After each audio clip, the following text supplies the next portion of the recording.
Welcome back. आज हमारा मौजू है सदियों की दुश्मनी दोस्ती में कैसे बदलती है। दो ऐसी कौमें जो सदियों तक एक दूसरे की दुश्मन थी, उनमें दोस्ती कैसे कायम हुई, इस पे हम फ्रांस और जर्मनी के एम्बेसडर्स के साथ बातचीत कर रहे हैं।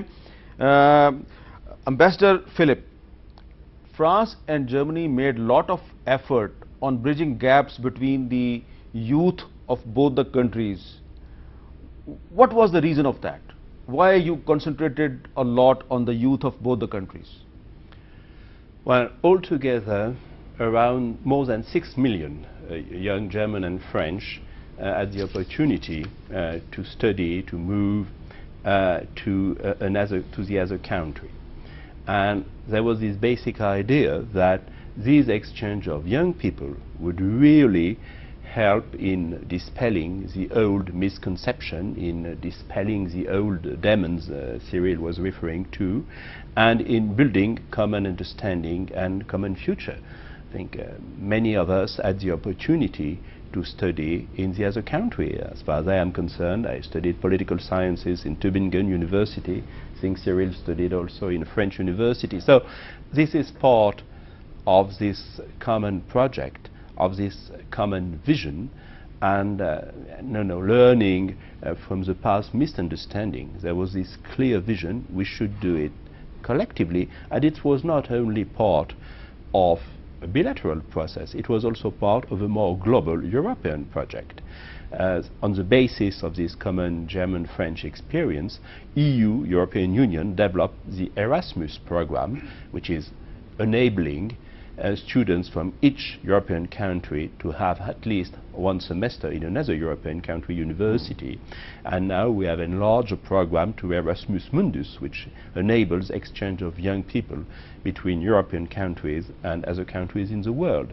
So once again, this bilateral German-French process was paving the way to a broader EU system and to a broader system of cooperation.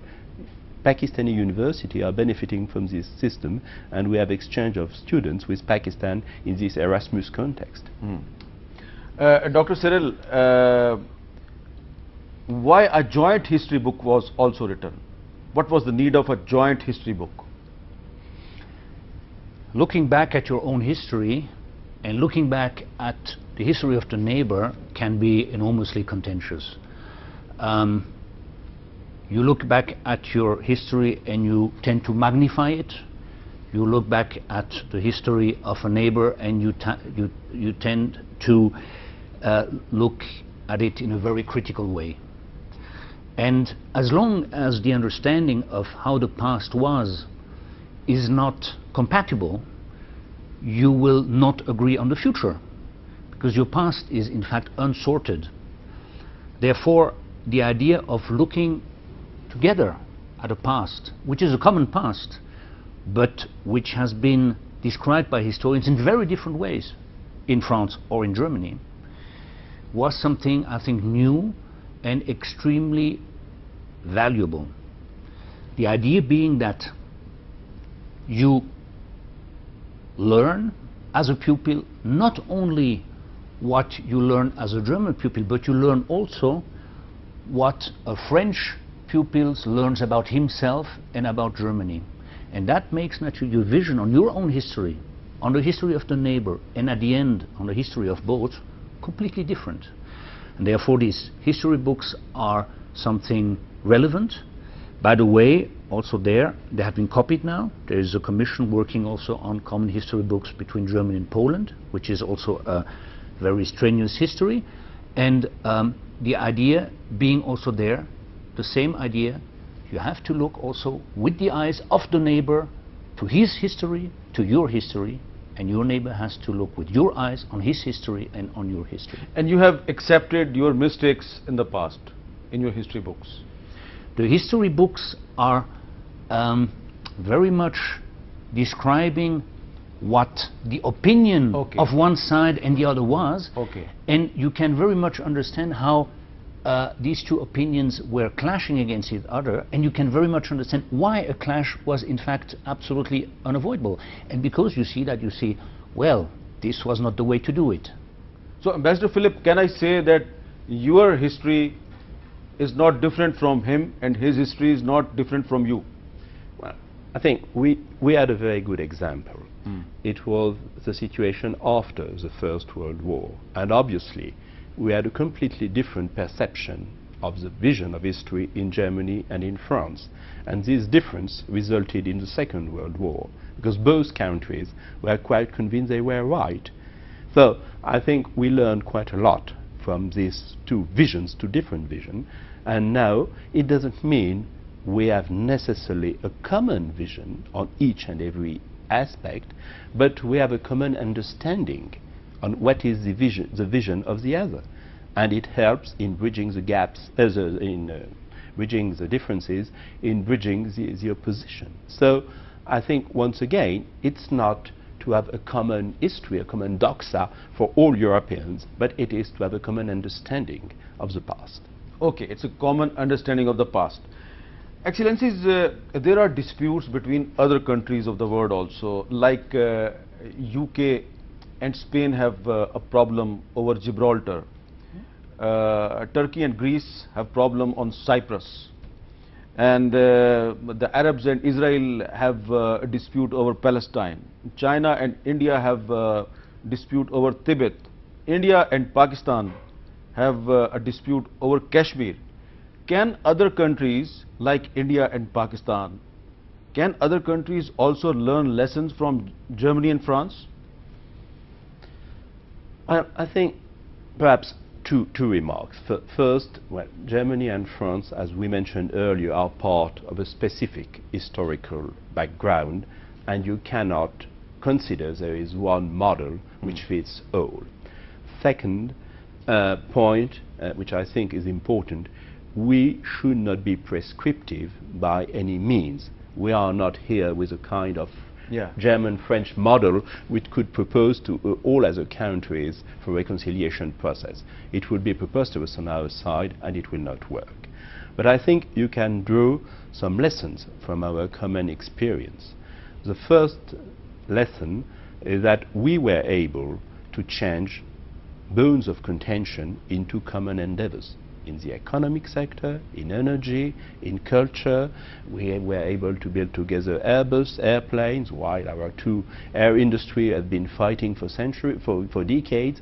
So I think the basic point is that you need to transform the major points of opposition into common projects.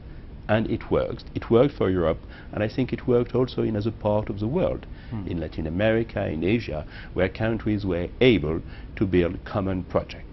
I think the second point is it has to benefit to the people. I think it has really to improve the day-to-day life of the people. And if you want to have support by the people, well, they need to see what are the benefits for them of those common experiences. I think a third point, which is quite clear, is that you need to have common process for dialogue. Okay. We have absolutely numerous meetings. Well, in the Élysée Treaty, heads of states are supposed to meet twice a year. Now it's time to time twice a month that the German Chancellor and the French President meets before any major meeting. Because basically the idea that we do not have necessarily the same position or the same interest, but we need to have this dialogue, and when we find a point of compromise between the two countries, then it is generally a basis for European agreement, and we have accepted on both sides that what is important is to reach a compromise, not to impose a vision of one of the other countries, but to find common compromises. Dr. Cyril, the same question to you. Can other countries like India and Pakistan, or Afghanistan and Pakistan also have a problem over a Durand line? Can other countries learn any lessons from Germany and France? There is no prescription, and there is no rule for other countries to be. You don't want to impose your model. No, that is not possible. Okay. But I would say, I would add one or 2 points to what Philippe has said. The first one is, you need, at a certain period of your history, figures, strong political figures, who see that there is a need to break through to another chapter. That was the chance of the year 1963. Two people who recognize that. You can really personalize that in this case. That is the first point. The second point is that the history between Germany and France is a particular acrimonious one for 100 years. Many wars, many dead people, affecting almost everybody in France in the First World War, almost everybody in Germany, no family who was not affected. If you want, so the deepness of our misunderstandings and of our military encounters was such that perhaps the lesson was particularly needed between France and Germany. Therefore, after World War II, time was ripe for that. It was picked up, and this is a way one can only, in the experience we had as Europeans, as French and as German, we can only say for us was a very good way to take and a good experience. एक छोटा सा वक्फा मुझे दोबारा लेना, short break के बाद दोबारा मिलते हैं.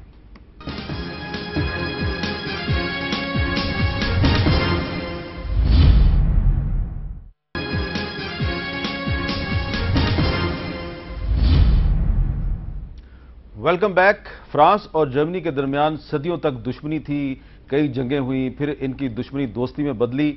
हम आज के इस प्रोग्राम में फ्रांस और जर्मनी के एम्बेसडर के साथ बात कर रहे हैं कि इनकी पुरानी दुश्मनी दोस्ती में कैसे बदली और हम इनसे क्या सबक हासिल कर सकते हैं. अब दिल्ली चलते हैं और दिल्ली में हमारे साथ ज्योति मल्होत्रा मौजूद हैं. भारत की मारूफ सहाफ़ी हैं, दानिश्वर हैं, राइटर हैं. Jyoti, my question is very simple. Can Pakistan and India learn any lesson from Germany and France? Hamid, I think that's a very good question. Can India and Pakistan learn from former enemies, France and Germany? I think it's a very valid question in our part of South Asia, considering Pakistan and India have fought 3 wars and a conflict at Kargil. And I think the time has come that both countries should reach out to each other. Not only because we have outstanding issues on your side, on Pakistan talks about Kashmir, about Siachen, about Sir Creek. India talks about terrorism, and especially movement on the Mumbai attacks of 2008. But unfortunately, I think the truth is that neither country has the political will to take steps that would, for the benefit of their own people. I think both countries are quite weak. Their political leaders are unfortunately very weak, and that is the reason why both India and Pakistan are absolutely unwilling or unable, I should say, to take these steps that will improve the relationship between the people of the two countries. And I think that's the truth of the matter. Thank you, ज्योति मल्होत्रा. ज्योति मल्होत्रा की आपने बातें सुनी. और अब हम बात करेंगे दफाई तजिया नगार जनाब lieutenant general retired Abdul Qayyum sahab से. जनरल कयूम साहब, आप भी ये बताइएगा कि आप अच्छी तरह जानते हैं फ्रांस और जर्मनी की जो दुश्मनी है दोस्ती में बदल गई. क्या पाकिस्तान और भारत फ्रांस और जर्मनी से कोई सबक हासिल कर सकते हैं? मीर साहब, ये आपका बड़ा पर्टिनेंट क्वेश्चन है और इस सिलसिले में ये तारीख इस बात की गवाह है कि कौमों के दरमियान लड़ाइयाँ भी होती रही हैं और उसके बाद मुआहदे हुए हैं और बहुत से मुआहदे बहुत देर पा साबित हुए हैं. उसमें ये दूसरी जंग अजीम में जो एलाइड फोर्सेस की लड़ाई थी जर्मन्स के साथ, लेकिन इसके बाद फिर उनकी आपस में सुलह हुई, मुआहदा हुआ और आज जर्मन भी और फ्रांस भी बड़े क्लोज फ्रेंड्स हैं और अपने लोगों की फलाह के लिए वहाँ काम हो रहा है. लेकिन यहाँ बात समझने वाली ये है कि मुआहदे देर पा तब साबित हो सकते हैं अगर दोनों तरफ की लीडरशिप विजनरी हो और उसके अंदर पॉलिटिकल विल हो कि हमने अपने लोगों की फलाह के लिए जंग का रास्ता अख्तियार नहीं करना बल्कि अमन का और प्रॉस्पेरिटी का रास्ता अख्तियार करना है. और नंबर 2 कि वो फिर काज फॉर दी कॉन्फ्लिक्ट को भी रिमूव करते हैं ताकि वो टेंशन वाली बात रहे नहीं और आगे चले. मसलन जर्मन और फ्रांस के दरमियान या एलाइड फोर्सेस के दरमियान पहली जंग अजीम भी हुई थी और फिर एक ट्रीटी ऑफ वर्सेल साइन हुई थी और लेकिन चूंकि उसकी शिकें अनरीजनेबल थी और उसमें एक ये थी कि जर्मन पूरी पहली जंग अजीम के जितने नुकसानात हैं जो तकरीबन 31 बिलियन डॉलर थे, जो आज के 442 बिलियन डॉलर हैं, कि उनको वो पूरा करेंगे. तो ये काम फिर देर पा ना चल सका। जर्मन ने कहा हमारी इकानमी इजाजत नहीं देती, जर्मन ने उसको वायलेट किया तो दूसरी जंग अजीम आ गई। इसी तरह एक और एग्जांपल है मिडिल ईस्ट की।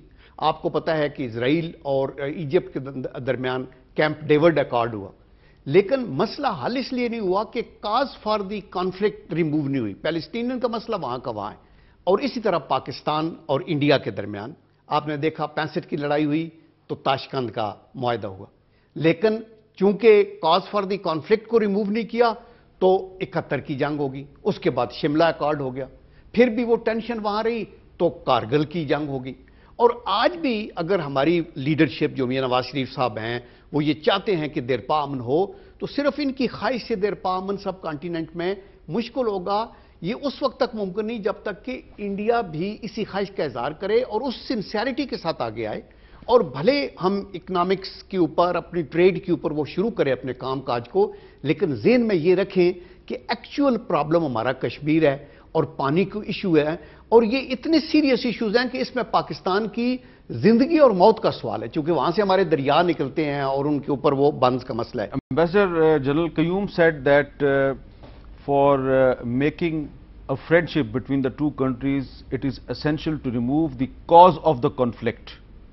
Do you agree with him? Well, I think which is essential is, first of all, to have an understanding of the causes of the conflict. Because if you want to remove the causes, you need, first of all, to understand what are the causes of the conflict.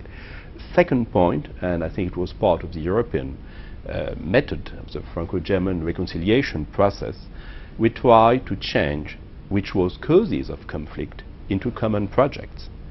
And I think there was mention of, for example, of rivers, where common understanding, common agreements can be pursued in this regard. So I think which is really important is not to focus on the causes, it is really to see how you can change those causes into areas for future cooperation. As it was mentioned in this intervention, India and Pakistan represent more than 1.5 billion people altogether in South Asia. And there is also the broader context of economic integration in South Asia. So there are obviously areas in which the two countries can work cooperatively together in order to overcome those causes for conflict, and in developing further what they have in common and what is their common interest to develop together. Dr. Cyril, do you agree with Ambassador Philip? What were the subjects of your discussion when both of you met Prime Minister Nawaz Sharif some time ago? And why you met jointly? We met the Prime Minister, which actually when we met him was not yet the Prime Minister, he was the Prime Minister elected. We met him for two reasons. The first one is it is a strong symbol if two ambassadors meet the Prime Minister elected of their host country. It occurs very seldom. And the message we gave was not only a bilateral message of well-wishing and of our naturally bilateral interest to continue our good work together with the government of Pakistan, but was also to show that two countries with the history of Germany and France are now in a position together to meet the elected Prime Minister of a very important partner country and to have a common message to this important politician. So real politics, but also symbolic politics in one. To the former question of looking forward to relations and looking back to relations, what is very important is that when you look back at your history, your relations, you have to be in a position to draw a line at a certain time. You cannot continue to bicker all the time, because otherwise things will never change, because the positions in the past were not compatible. They were just not compatible, therefore wars. At the end, you have to find positions which are compatible. This is the first lessons from the past. The second lesson from the past is that if you found a position which is compatible, which is agreeable to both nations, you have immediately to look into the future. And you immediately have to look at, again, compromises. It's full of compromises. The road is full of compromises. about how to best, in the interest of both countries, look forward to common projects. And at the end, it's a lot of negotiations, but at the end, it's good. It works, and that's why it's an example which we can cite. Thank you doctor सरल, thank you ambassador Philip. आज हमने बात की कि France और Germany के दरमियान सदियों की दुश्मनी दोस्ती में कैसे बदली, और इस पर हमने ज्योति मल्होत्रा के साथ और जनरल कयूम के साथ भी बात की। और जो हासिल बहस है वो यही है कि सदियों की दुश्मनी वाकई दोस्ती में बदल सकती है कि अगर दुश्मनी की वजूहात को ख़त्म किया जाए, अगर तनाज़ात की वजूहात को ख़त्म किया जाए, और पाकिस्तान और भारत भी फ्रांस और जर्मनी से सबक हासिल कर सकते हैं अगर इन दोनों ममालिक के दरमियान चपकलश की जो वजूहात हैं, जो तनाज़ात की वजूहात हैं, उनको ख़त्म किया जाए। और तनाज़ात की वजूहात हैं मसला कश्मीर और दरियाओं का पानी। इन मामलात पर उसी सूरत में एक अंडरस्टैंडिंग डेवलप हो सकती है कि अगर दोनों अतराफ से बराबरी की बुनियाद पर और इंसाफ पसंदी के साथ इन मामलात का जायज़ा लिया जाए। हामिद को इजाज़त दीजिए। अल्लाह हाफ़िज़।